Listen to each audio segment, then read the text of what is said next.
You're listening to the Mentors for Military podcast with your hosts, Robert Gowan, Rudy Lindsay, Mike Pritz, and Kat Kalin. The difference between structure and routines, structure is really overall in your lifestyle, but a routine is something that you establish that helps you manage time, something that helps you get more time, more hours, more accomplished during the day than you would otherwise. And I was reading this article this past weekend, and I'll try and find it and send it to you guys. But basically what they did is they studied two different people before and after changing a routine. The first one was a woman who was homeschooling her children. She would wake up at about 7 o'clock in the morning, make breakfast for her kids. She would do homeschooling from, I think it was 8:30 or so till about 2 in the afternoon.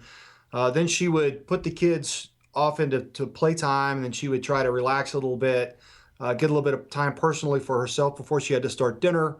Her husband would come home, and then they would have a family time together. They'd watch some TV, and they'd go to bed after watching the news at about 10 p.m. at night. So from about 7 o'clock in the morning to 10 o'clock in the evening, she had really very little time for herself. And what she wanted to do, she wanted to start an exercise program. She wanted to start doing some personal reading. And the only way that she could do that is by maximizing the amount of time that she wasn't using, which was the time she was spending in bed. So kind of like that article we were commenting on a while back about getting up early. That's what she did. She backed up her time from waking up at 7 or 7:30 to make breakfast for her children to about 6 o'clock in the morning. And she backed up her time going to bed from 10 o'clock at night to 9 o'clock at night.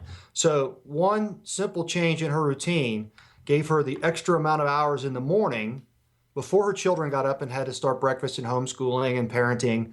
She was able to focus that time into a routine on her. She was working out every morning on a fitness plan, which is something she'd wanted to do. And after a fitness plan, she went into reading, which is just a personal goal, just knocking out some personal books, some personal reading that she wanted to do. So by altering the routine that she had established and putting hours in the day for something that she wanted to accomplish, that was how she affected her routine to achieve some sort of a goal. And I think you can apply that to just about anything. You guys know what I do. I'm an advocate of waking up very early. I woke up about 4:45 this morning. And my routine is that I get up in the morning, I have coffee by the fireplace, or I sit outside. It's been so nice lately. We've been sitting outside. I have a little bit of personal time to do reading in the morning when I do that, and then I go right into a workout.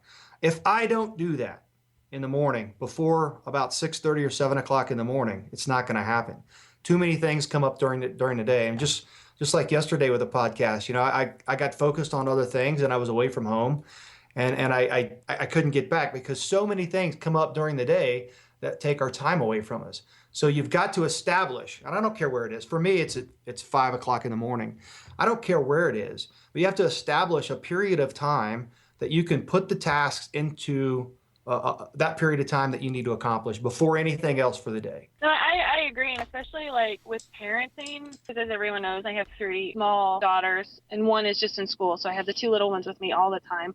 And with them, especially like emotional, I feel like most of my day is so scattered because I'm either cleaning or I'm trying to take care of stuff or groceries or just doing like the household duties where I don't actually get time with them, like to enjoy with them. So I agree completely, like allotting, like staying on task, whether, and giving yourself a little break sometimes when it comes to like, okay, maybe not all the laundry's done, but this was the time that you were going to do the laundry or whatever, do the chores or whatever. But now you're going to take this time like for yourself or for your children and focus on them or focus on yourself, like your reading time or the play time. So you don't get so, I guess, scatterbrained. And then you actually feel like, guilty because you feel like you're neglecting them or your family or whatever. So I think with every allotted time, you want to complete those tasks. Like that is your end goal. But ultimately life is life and things happen, like you said. So giving yourself a break and not being so hard on yourself, I think is really important to actually be able to stick with your schedule and enjoy the time that you get that is made for you or your family. Time management is one of those things that while I was a leader in the private sector, especially, I had a lot of subordinates that struggled with time management issues. Everybody's got the same 24 hours in a day. It's how we make use of those 24 hours of whether or not we're going to be really effective. So you have to learn how to evaluate what it is that you have on your schedule. And I typically did that in the morning, much like what you're talking about, Mike, where I'd sit down either the day before or the day of and start planning out what it is that I'm going to do as a schedule to maximize my impact and maintain focus, and to also motivate myself like you're talking about. But then what you do is you can prioritize those things if you have some flexibility and control there. Mind you, you may have conference calls, meetings that you have to go to, or those types of things that are mandated that take up specific allotments of time. But if you have more control over that schedule and those off hours and those periods where you're not doing that, then it's up to you to try to prioritize those events as well so that you maximize that impact. You try to figure out, well, if I accomplish this, I can probably then have more time to do that later. So it's really about controlling and creating good time management skills. So how do you do that, Robert? I mean, you think we're talking a little bit about routines and what we like to set up to allow ourselves to maximize that amount of time. But what do people really do when they get into work? The first thing, they probably turn on their computer and check their email, which is a huge time waster. I mean, if you think about it, certainly you have to have time set aside to answer emails, but people spend a lot of time in front of a computer at work answering emails, waiting on a response to come back that probably could have been taken care of with a simple phone call. If you picked up the phone, made a 2-minute phone call, you might have taken care of an issue that has just saved you an amount of time in the morning by drafting an email, editing, revising, thinking about what you're going to say and how you say it, because the interpersonal nature of email can, construe the wrong message. Where in a phone call, you could have knocked that out very quickly and been on to the next task. So look at what people do when they sit down to work, and what they've done is they have, whether they admit it or not, they've established a routine. If I come into work and I sit down and I'm going to say it, waste my time answering 4 or 5 emails, or if I do it at home first thing in the morning, or, God forbid, I turn on Facebook, which, the next thing you know, it's noon.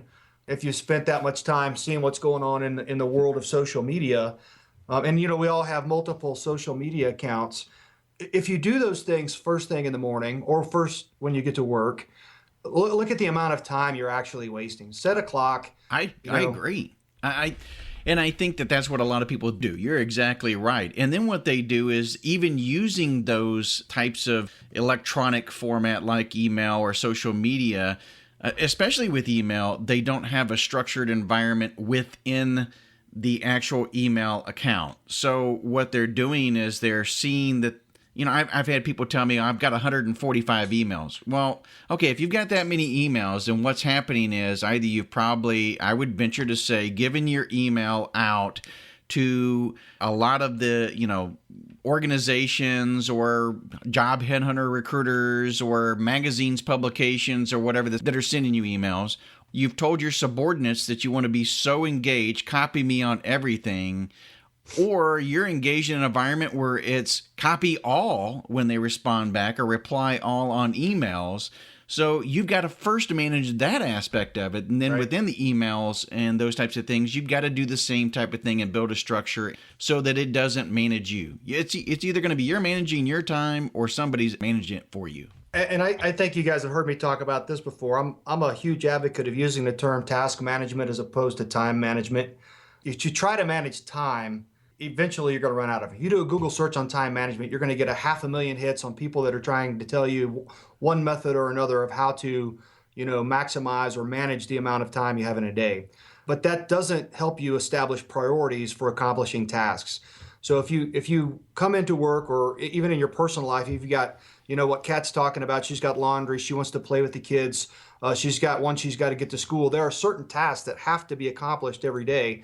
If you prioritize those tasks to what's most important in your life, well, that's where you start establishing the routine to accomplish those tasks, particularly on a personal level. Work is a little bit more structured, and obviously you have more work-related tasks that you have to do. But if you worry about it from the aspect of managing the tasks, just like establishing priorities, when you're doing a mission analysis or when you're conducting a military operation, there are certain things you have to accomplish in order to be successful on that mission.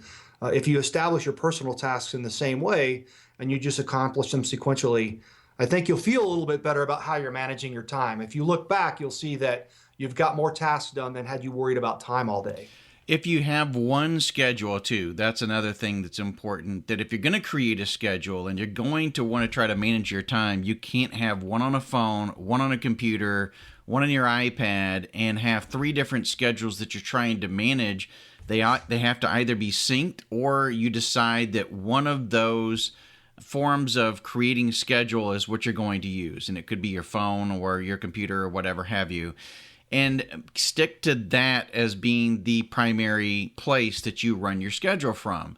So when you start managing your day and setting up the course of it, you also set up any type of conversations or discussions that you've had and try to place your notes and all of that within that same location, so that when you start thinking of things that you need to do, because you refer back to your notes, you're not hunting all over for Post-it notes, pieces of paper, or another form of communication like the iPad or something like that for you to try to hunt that down. It's all located in the same place so that you can then start setting up that time. Spend at least, 50% of your time engaged in thoughts and activities and conversations like you're talking about.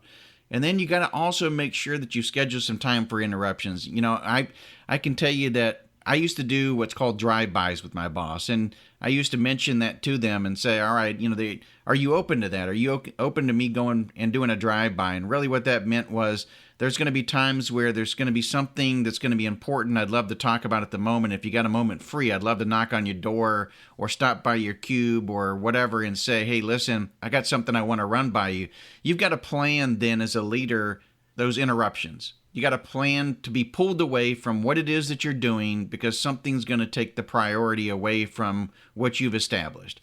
And so if you plan for that, then it may not be that you can make the time in the schedule for what it was that you had within your calendar, but you might be able to readjust and fire and move that to a later time of your day.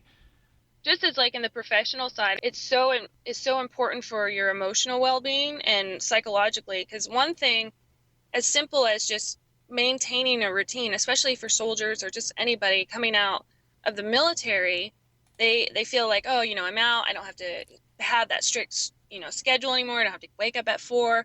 But then they start to become depressed, and they can't control their emotions, or they start to feed into the chaos of the world, and they don't know how to adapt. And I think that's why even a lot of guys that come back from deployments, especially I've seen on the reserve side, we come back from having to be held accountable for an entire year, then coming back and just being completely dropped off and like, hey, you're on your own now. So you have to reestablish a schedule and a routine that, can keep you functional, and you don't start to slip into these emotional and psychological, like depression or anxiety. You don't feed into that because you have kept that schedule and you do keep yourself busy, so you don't think about everything doesn't get all chaotic. Because I've seen it a lot, and I've felt it myself. It's like, if I could just keep this schedule, I feel like I would be more accomplished in life. Well, and you've got to be prepared, like I said, for interruptions, because if you are somebody that creates a structure like you're talking about, and you can't deal with interruptions, you can't deal with changes to that, then you're going to struggle. That anxiety and all that's going to come back as well. It's probably going to be high anxiety, because then you feel like you're losing control. So you've got to maintain some level of flexibility, but I totally agree. You've got to have a schedule, and it doesn't have to be, in a calendar where, at 4 o'clock, I'm going to wake up. At 6 o'clock, I'm going to drink my coffee. At 7 o'clock, I'm going to look at my email. At 8 o'clock, it doesn't have to be like that, but just block off things like, maybe you call it personal time. I'm going to do personal time, which includes exercise, and it's going to be this period. And my personal time includes my exercise, my coffee, checking maybe some emails to see if there's anything I need to schedule for today's calendar that I didn't already have on there, any meetings I need to do or whatever. And then I'm going to dive right into this meeting or, whatever. And you have this schedule kind of set up with the main entities or main elements that you want to focus on for the day. Then block off and leave blanks within there, knowing that you may have to shuffle some things around. Again, you may work in an environment where people control your time, but then you've got to gain some of that back. And I can't tell you how many times, too, I told the leaders that worked for me how important it is to block off time out of their day, and to find time through the week to block off maybe a 3 or 4 hour block for doing their own education, working on whether it's self-improvement, learning a new management technique, learning about something within their occupation of what they do, whatever it is, get that center again. And it's not that it's taking time away from your work. I wanted them to do that as a leader, because then it's going to make them much more balanced and effective in the workplace, because whatever they're learning is probably going to apply to what it is that we're doing within the workplace. And they're going to bring that back into the fold, and they feel a lot more refreshed. And there is always in most companies educational opportunities where you can take new online classes and those types of things in your free time. Use that block of time to gain that additional knowledge. So there's again, it's controlling it and controlling to place your time within as well.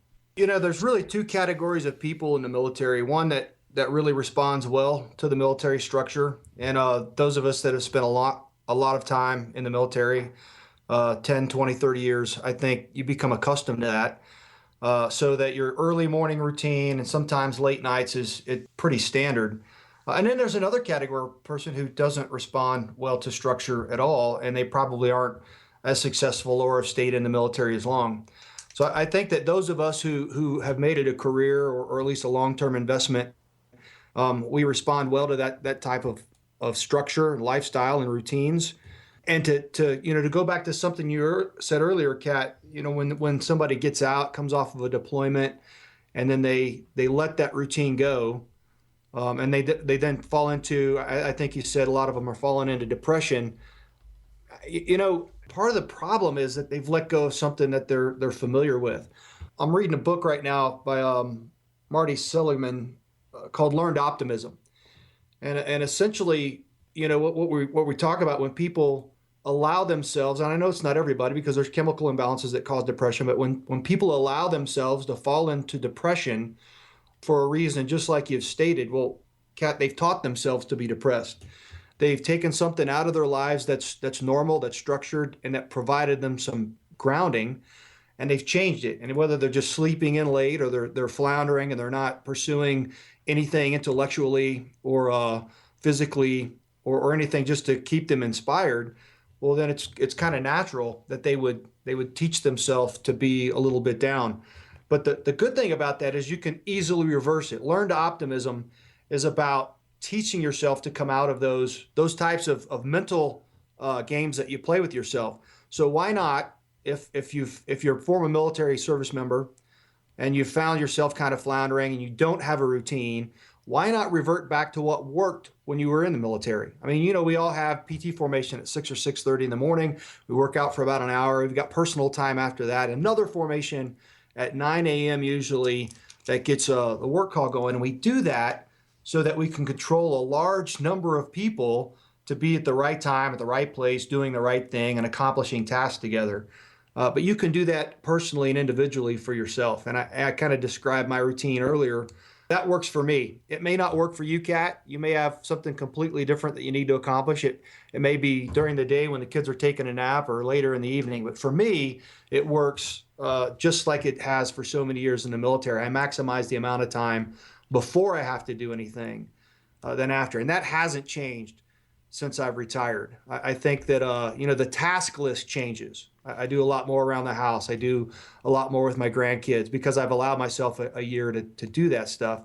But my personal things that I like to accomplish still happen at the same time frame in the morning. People, if it's not a chemical imbalance, or if it is, they allow themselves to dip farther into the depression. And I am completely guilty for that, especially coming back from my first deployment where I fed into it. There was an instance when, you can't sleep away the rest of your life. And I had this moment of clarity where I was like, this has got to stop. And I have got to get back to my roots, which, you learn from being on active duty or when you were deployed. And I took what I enjoyed, the structure wise, what worked for me, and implemented it into my life, not being so strict on myself, because I do have children that can just throw a wrench into the mix.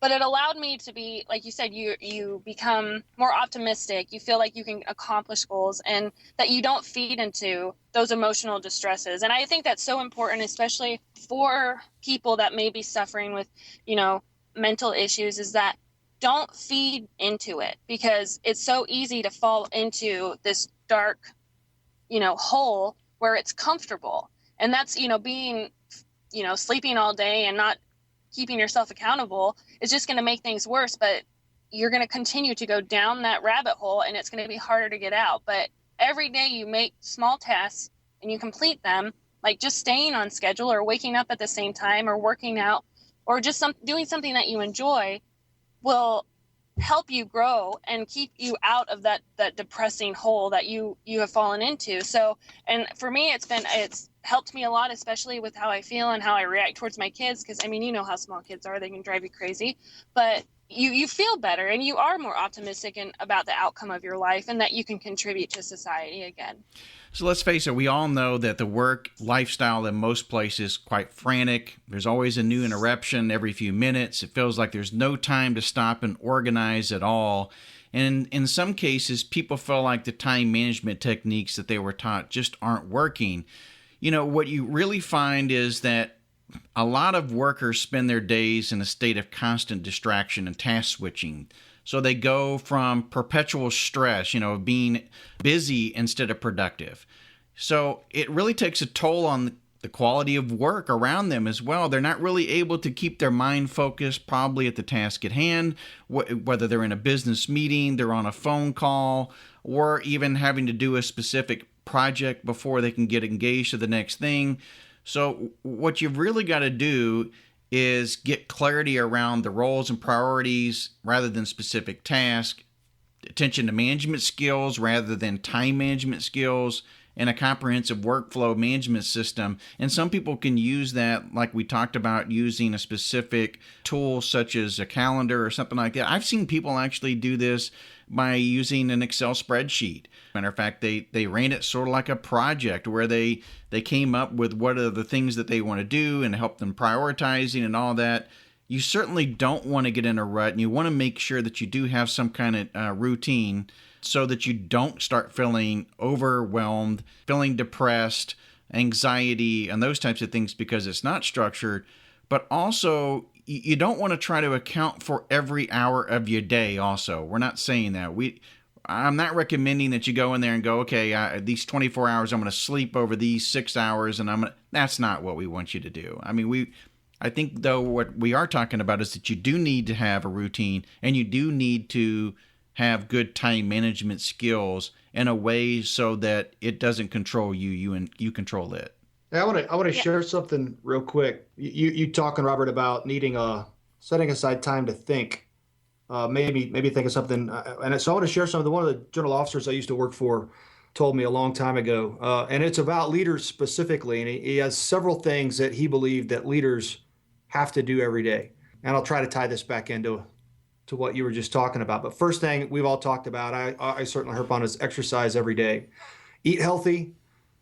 Sleep 6 to 8 hours a day. That's kind of a given. Read every day, something that I advocate, reading something outside of what you're working on. Or Facebook or Twitter. Those aren't called reading. No, that's not reading.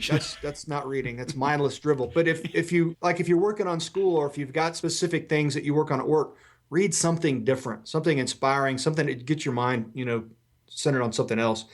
Spend time with family. But the last thing is set aside time to think every day. If you don't, you're going to have these ideas pop into your head that keep you awake at night. You're going to have ideas that pop into your head that will take up time, and it will waste time when you should be spending it on something else. When you sit down to accomplish a task on your task list, you should be able to focus on that single task or sequentially, however many you've got to do, until those tasks are accomplished. But if you've got ideas and if you've got just thoughts running around, man, you need to take time out of your day to think. Maybe write in a journal. I know a lot of guys who catalog their thoughts just about what they're doing or about what they've been doing or about things they want to accomplish. They catalog those thoughts in a journal and kind of helps them chart a course.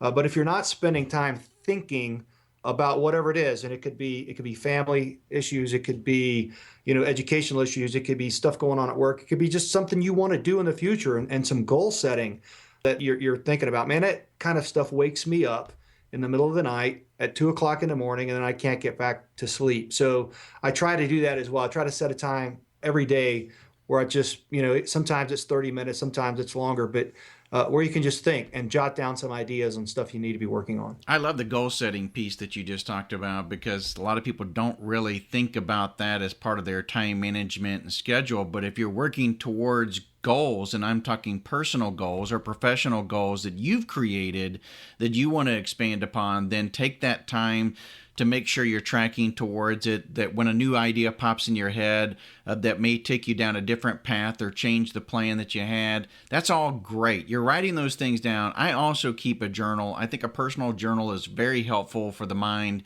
and it also allows you to, as you just did, reference back those things that popped in your head or that somebody shared with you at some moment that you can go back to and help pull you back into or out of the rut that perhaps you've gotten into.